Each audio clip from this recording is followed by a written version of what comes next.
অধিকৃত পশ্চিম তীরে হামলা আরও বাড়িয়েছে ইসরায়েলি বাহিনী। ফিলিস্তিনিদের নুর শামস শরণার্থী শিবিরে ইসরায়েলি বাহিনীর অভিযানের সময় 2 জন নারী নিহত হওয়ার খবর মিলেছে। তাদের একজন 8 মাসের অন্তঃসত্ত্বা ছিলেন।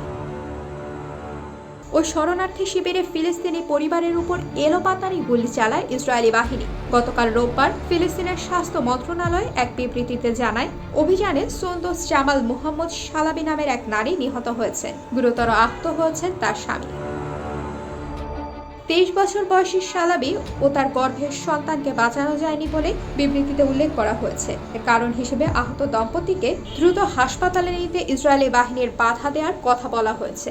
পৃথক এক বিবৃতিতে ফিলিস্তিনের স্বাস্থ্য মন্ত্রণালয় জানিয়েছে, রাহা ফোয়াদ আবদুল্লাহ আল আশকার নামের 21 বছর বয়সী আরেক নারী ইসরায়েলি বাহিনীর হাতে নিজ বাড়িতে নিহত হয়েছেন। ফিলিস্তিনের সংবাদ মাধ্যম ওয়াফা জানায়, রোববার দিনের শুরুতে অধিকৃত পশ্চিম তীরে তুলকারেম অঞ্চলে শরণার্থী শিবিরে ভারী যন্ত্রপাতি ও বুলডোজার নিয়ে অভিযান চালায় ইসরায়েলি বাহিনী। এ সময় নজরদারির বিমানগুলো খুব নিচ দিয়ে উড়ে যায় এবং হামলা চালায়। স্থানীয় সূত্রের বরাতে আল জাজিরা আরাবিয়ার প্রতিবেদনে বলা হয়েছে, ওই এলাকাটিতে প্রচন্ড গুলিবর্ষণ আর বিস্ফোরণের জোরালো শব্দ শোনা গেছে। ফিলিস্তিনি ইসলামিক জিহাদের তুলকারেম ব্যাটালিয়ন জানায়, নুর শামস এলাকায় ইসরায়েলি বাহিনীর অনুপ্রবেশ ঠেকিয়ে দেওয়া সম্ভব হয়েছে। এর আগে ফিলিস্তিনি রেড ক্রিসেন্ট সোসাইটি জানায়, হতাহতের খবর জানার পরও ওই শরণার্থী শিবিরে সোসাইটির চিকিৎসা দলকে ঢুকতে বাধা দিয়েছে ইসরায়েলি বাহিনী।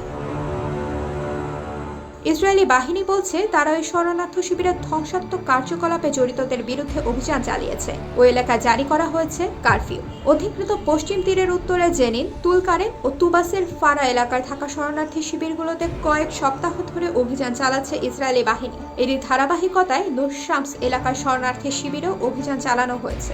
কয়েক সপ্তাহের অভিযান আর হামলায় জেনিন ও তুলকারেম এলাকা থেকে 26,000-এর বেশি ফিলিস্তিনি বাস্তুচ্যুত হয়েছে। ফিলিস্তিনের গাজায় গত মাসে ইসরায়েল ও হামাসের মধ্যকার যুদ্ধবিরতি ঘোষণার পর থেকে অধিকৃত পশ্চিম তীরে অভিযান জোরদার করেছে ইসরায়েলি বাহিনী। বাড়ানো হয়েছে হামলার তীব্রতা।